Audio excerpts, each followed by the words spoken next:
Hey guys, Martin Bennett here from The Loan Room. Today's topic is how to finance that small development you've been wanting to do.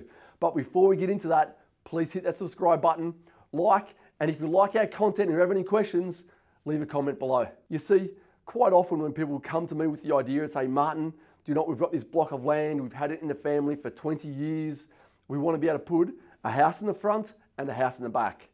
Eventually, those properties are going to be subdivided, they may keep them both, or sell one off and keep one for themselves. What so many people don't realize is the way the banks actually assess this type of deal.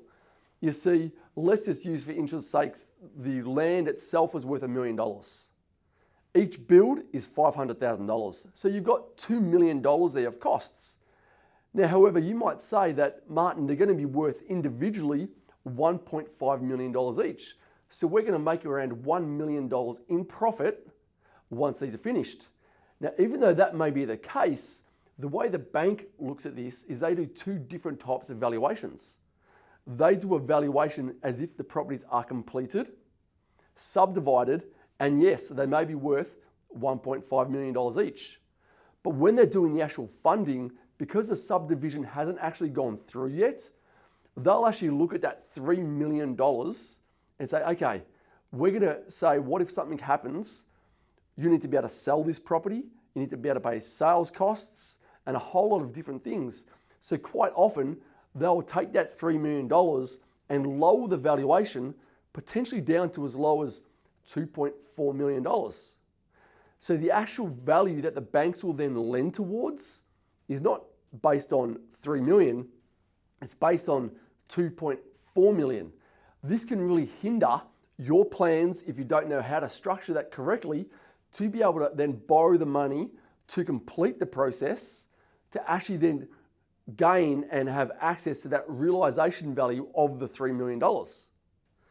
The reason they do this is banks need to be cautious. They need to be aware that things can change throughout the process. If they need to fire sell that property, they need to do so as it is today, not as it's going to be in the future. If this is something you are looking to do or looking to consider, where you're wanting to build 2, 3, 4 properties and they're going to be subdivided, but right now they're not, and you're not sure how to go about it, please reach out to me here at The Loan Room. More than happy to sit down, guide you through that process, show you how the banks actually look at that deal for your specific circumstance. Listen, before you go down the path of spending thousands and thousands of dollars, you need to understand how the finance works.